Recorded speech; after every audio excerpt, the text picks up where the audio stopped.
कि एनिमल्स का excretory system, उसमें हर एक केस हम daily one case each day पढ़ रहे थे, और साथ ही हमने ह्यूमन एक्सक्रीटरी सिस्टम स्टार्ट किया था जिसमें किडनीज का पूरा फंक्शन हमने पढ़ लिया था।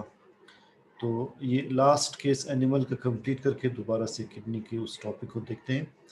कॉकरोच में एक्सक्रीशन के लिए जो स्ट्रक्चर्स मौजूद हैं उन्हें कहते हैं मेल्पिजियन ट्यूब्यूल्स। आप इस डायग्राम में देख लें, इसमें मेल्पिजियन ट्यूब्यूल्स ये आपको दिखाई दे रहा है। सो ये मेल्पिजियन ट्यूब्यूल्स हैं, 15 to 20 Malpighian tubules.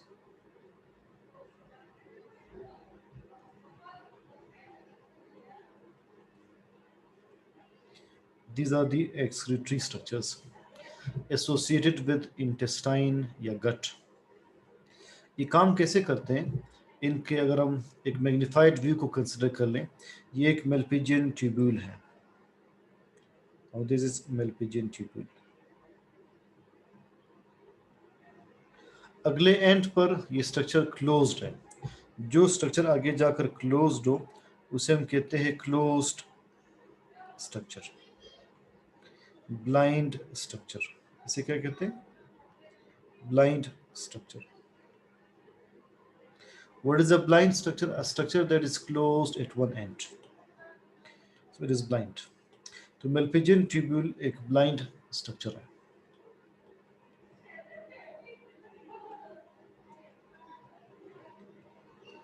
A structure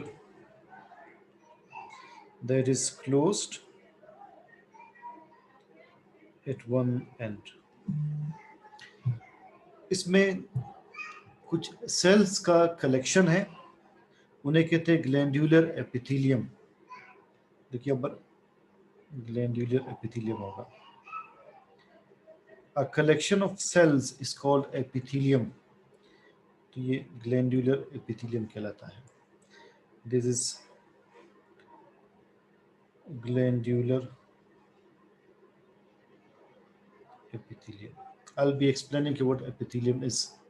इसके ऊपर सीलिया लगे होते हैं, इसके ऊपर सीलिया मौजूद हैं।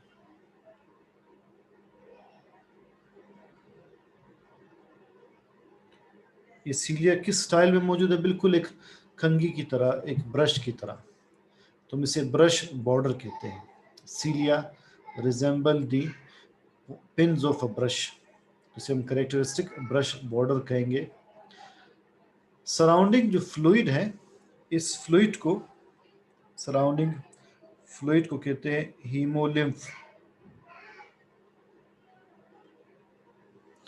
कॉकरोच में ब्लड वाइट कलर का होता है, उसमें आरबीसीज नहीं होते हैं।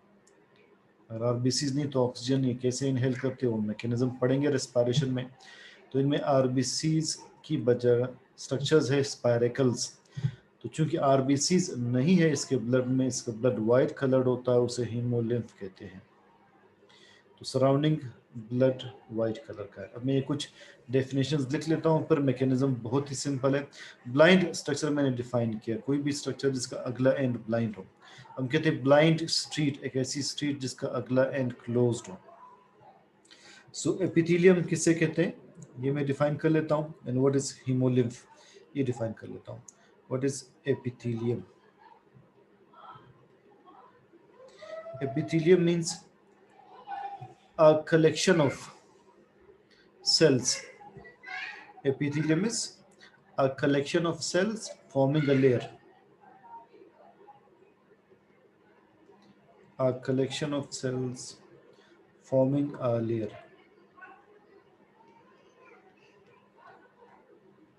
is epithelium. What is hemolymph?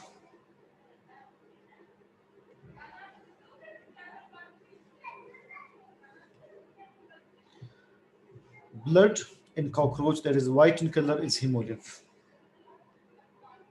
The white colored blood in cockroach. अब मैकेनिज्म ये है कि जो सीलिया है, जो कि ब्रश की तरह दिखाई देते हैं, ये एक प्रेशर एग्जर्ट करते हैं। उस प्रेशर की वजह से सराउंडिंग हीमोलिम्फ से सॉल्ट्स, वाटर और नाइट्रोजनस वेस्ट मेल्पिजियन ट्यूब्यूल के ज़रिए गट में आ जाते हैं, इंटेस्टाइन में आ जाते हैं। देखिए सराउंडिंग से, अब देखिए ऊपर लिखा है salt, water and nitrogenous waste, ये आते हैं गट में। क्या क्या आ रहा है? दो एसेंशियल मटेरियल्स है लाइक वाटर एंड सॉल्ट, एक वेस्ट मटेरियल है लाइक नाइट्रोजनस वेस्ट।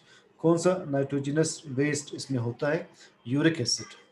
तो लिहाजा इसमें जो एसेंशियल मटेरियल्स हैं लाइक वाटर, ये रीएब्जॉर्ब होगा हीमोलिम्फ में, और सॉल्ट रीएब्जॉर्ब होगा हीमोलिम्फ में, और जो वेस्ट है यूरिक एसिड वो अगली तरफ से एक्सक्रीट होगा। तो हीमोलिम्फ से सॉल्ट, नाइट्रोजनस वेस्ट और वाटर एंटर होते हैं। नाइट्रोजनस वेस्ट यहाँ पर यूरिक एसिड है। वाटर और सॉल्ट वापस रीएब्जॉर्ब होंगे, यूरिक एसिड एक्सक्रीट होगा। So uric acid is excreted. Water and salt, they are reabsorbed. Yoga mechanism of excretion in cockroach, and that's what is also the case in grasshopper. उसमें भी मेल्पिजियन tubule सी structures हैं। अब वापस हम kidney के function की तरफ आते हैं।